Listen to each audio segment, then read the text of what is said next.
Our nature is Buddha. You're probably fed up with hearing that by now. But our nature is Buddha. But most of the time, we don't behave like Buddhas. Why is that? Because we have been soaking in confusion for a very long time. And confusion has been all that we've known.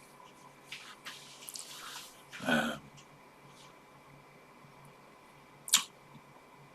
were no alternatives.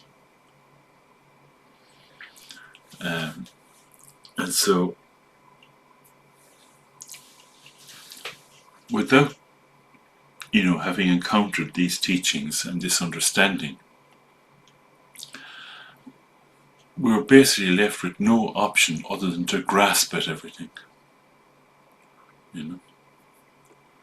And in doing so, we have created a mountain of karma.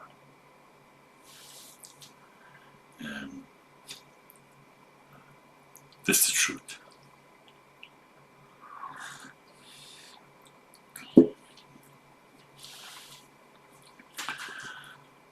I know, maybe it's just kind of old and kind of remembering all the things I've done through my life, all the horrible things I've done. And maybe it's just me, maybe this hasn't happened to you. And thing to understand here is that, as well, is that we have developed habits that obscure wisdom. We have developed habits, this is a very important point. We have developed habits that prevent us from being able to see things clearly. So it's no wonder, with this mountain of karma and these habits that prevent us from seeing things clearly, that it's no wonder that we encounter all kinds of disturbing situations. It goes with that territory. And yet, all the time that we've been entangled in this mess, our nature has not been affected. Our nature is still Buddha. How do you know that, Martin? Well, as we sit here quietly, as we do every so often, as we sit here quietly, you can experience this flow,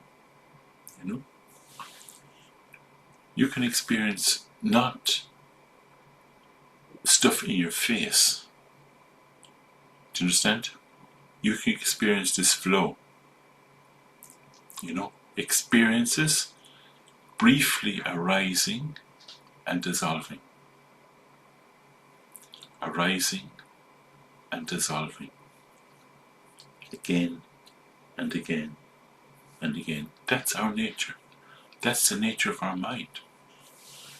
That's the nature of all of our experiences. So even though we have the Buddha nature, we have all this shit as well. So how do we undo the confusion?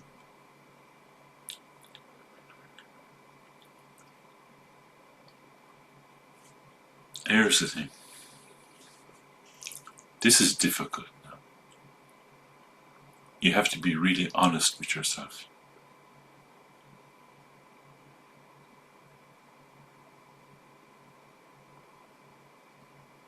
You have to stop pretending. There's no shame in not being perfect. Right? You have to be. Do you understand what I'm trying to say?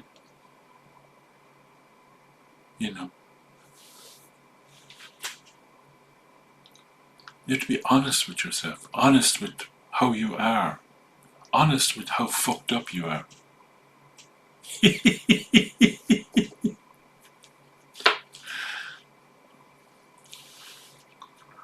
And there's no shame in not being perfect. Like, what do you expect?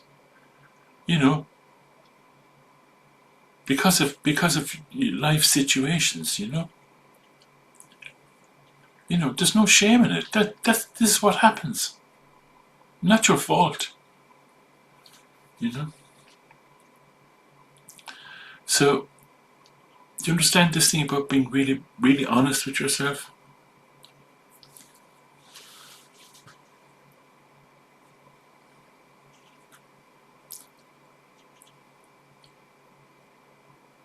Like our usual kind of thing, is to defend ourselves. Am I right?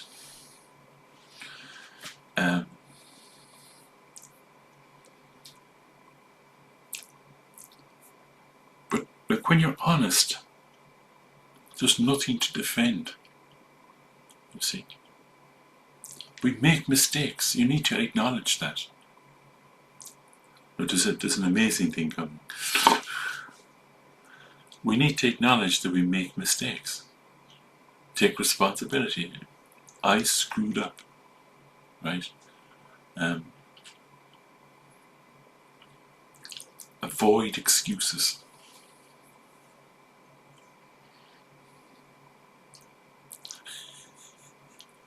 This is very school teachery, isn't it? Some kind of pulpit kind of number. But it's useful.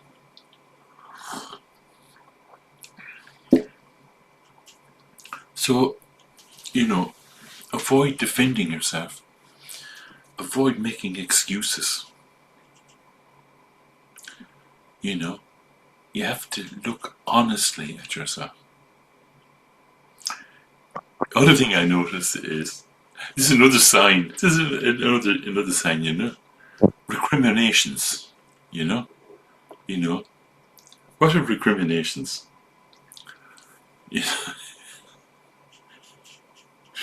Somebody says something to you, and you say back to them, "But you're not perfect either."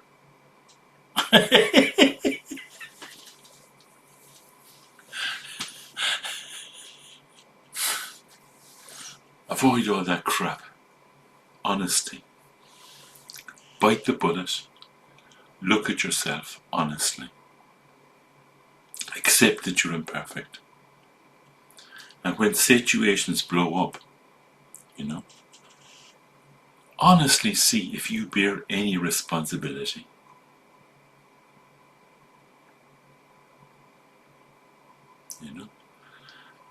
Maybe you're right, but maybe you were clumsy. I'll tell you one thing though. Being right is such a trap. Being right. There's a word for it. What do they call it? Where you get up on your high horse. I can't think of the word. So, isn't it much more important to work out how to help? Even if you're right, it's much more important to work out how you can help, And it's quite interesting. This is the amazing thing. Once you're honest with yourself, you don't need to change. Usual religious stuff, oh, you need to avoid this, you need to, Actually, if you're honest with yourself, you don't need to change. Why? Because it's automatic. It's like as if you're eating an apple and you spotted that there's maggots in it. Would you continue to eat the apple? When you're honest, you don't have to change. Do you see? And slowly,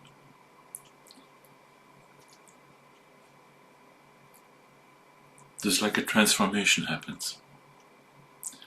And you begin to bring an enlightened outlook into everyday life, into daily situations. Can you see what's happening here? And there's the amazing thing. Another amazing thing.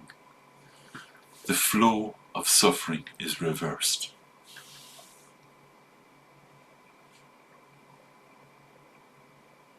And so all this comes about from having an initial experience of resting in natural ease, which is what we're going to do for a few minutes. Okay?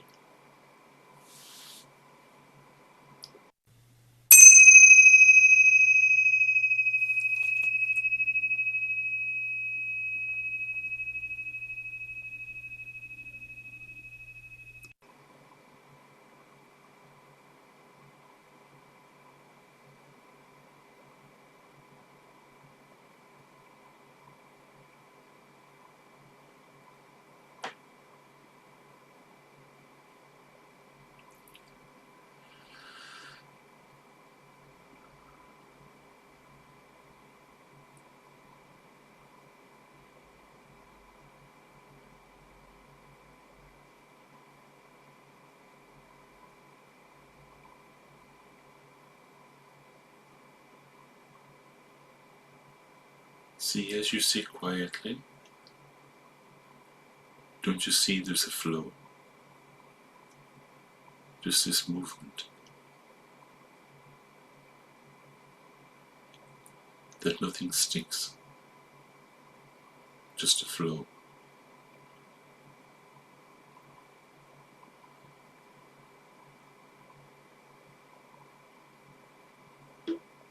So you can just take it easy.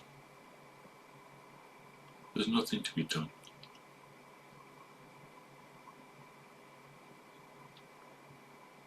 Just resting in natural ease. You don't have to change the flow. You don't have to respond to the flow. Unless, of course, your hair catches fire.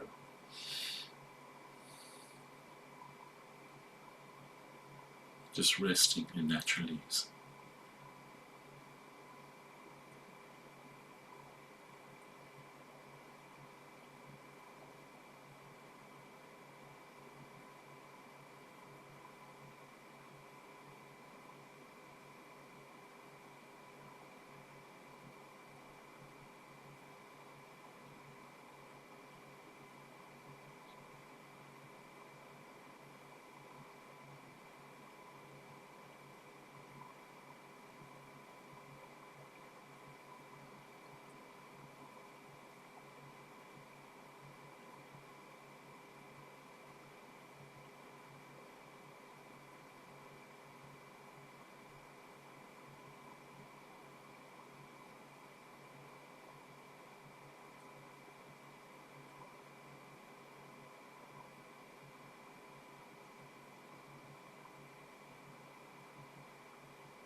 Just a flow. Just flow.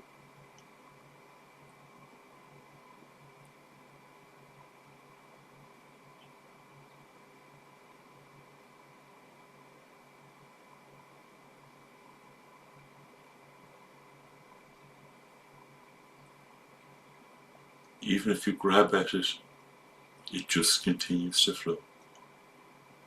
Just a flow. Just movement. It's not harmful. It's not beneficial. Resting in natural ease.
very stable. Very stable.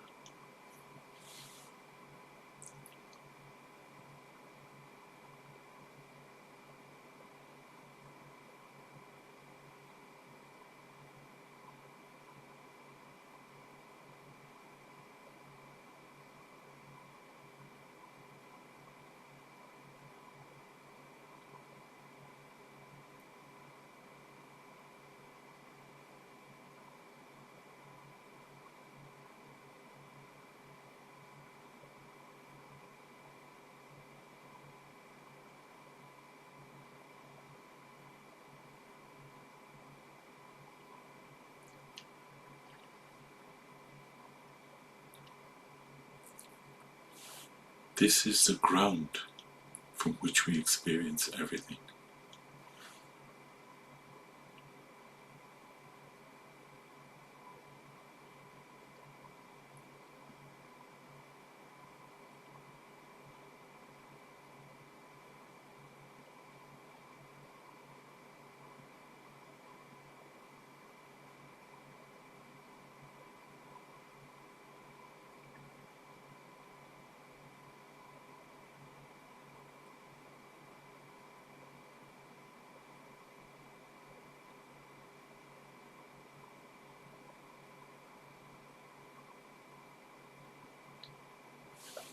Even though there's movement, there's a deep stillness in which the movement is taking place.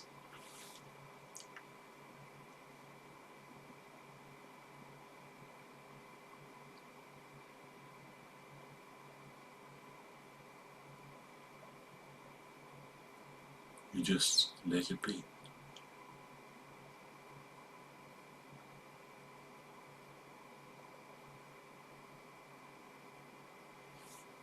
I could stay like this all day, so.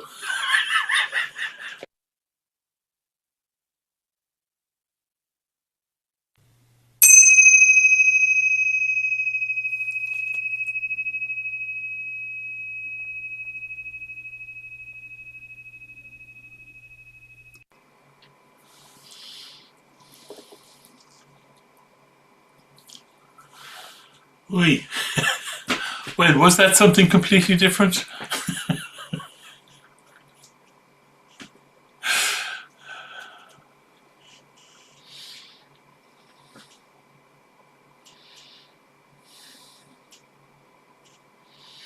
Martin, I think the only chance you have of recognizing this is if you are meditating, isn't it?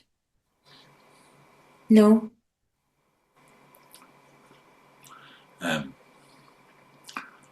Without having the experience of meditation, you haven't a hope.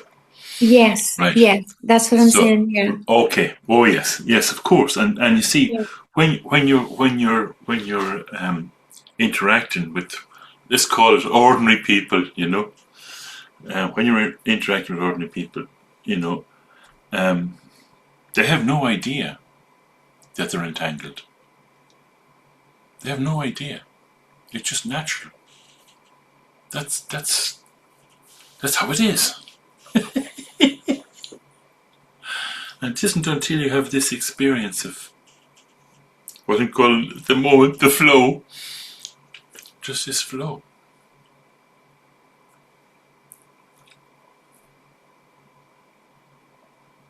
Once you've had that experience, it can go either of two ways. You can develop it or you can ignore it. They have two different outcomes. If you develop it, then like I was saying, your enlightened outlook becomes present in your daily life and the flow of suffering is reversed.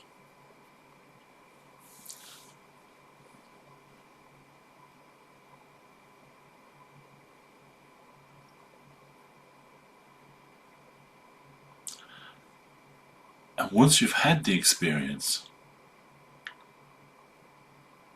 how do you return to it? Because it's there all the time. This is what I was trying to say. This is our nature. This is, this is how we actually are. This is, what did I call it? The ground or the basis of all our experiences. That's the reality, not the confusion. Hey.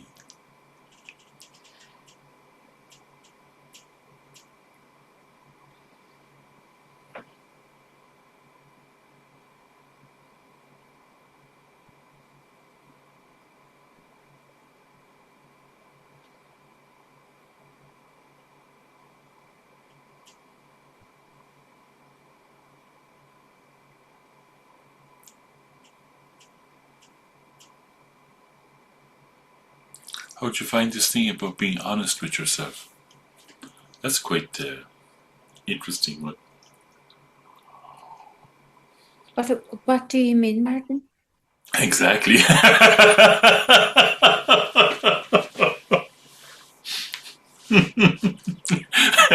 That's a standard moral.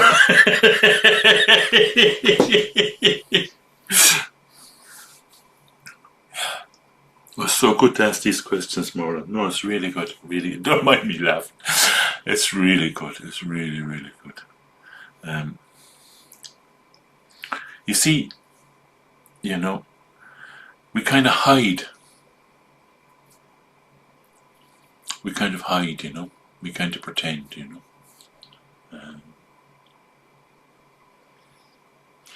like, basically, a lot of the time, this is so true, a lot of the time, we blame other people for our mess,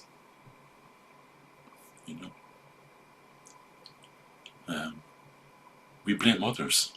We blame we blame the situation,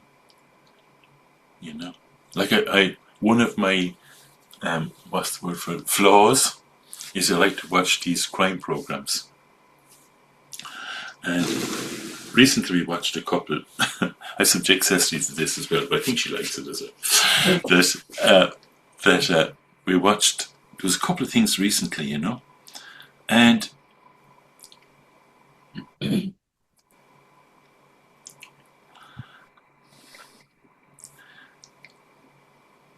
like really violent criminals, and they've been through therapy. So they were able to explain that the reason why they're violent is because of all these factors. It's not because it's like, I've got no control. It's because of all these things that I am the way that I am. Now there's a certain amount of truth in it, you see. But the thing that astounded me was that these people were actually using it as an excuse for their behavior. They were actually saying, because I had this, and so we're like that. We have bad behaviors that we blame on circumstances and other people. But actually we need to be honest with ourselves and see that is bad behavior. Do you see? That's not helpful. We have to, that's the being honest bit. And one of the things that's behind this as well too, this is kind of interesting one as well.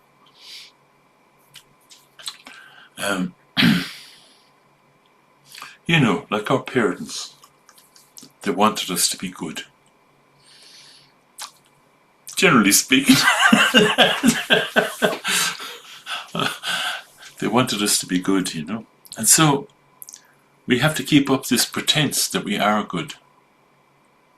That there's nothing wrong with us. It's other people that have the problem. Do you see?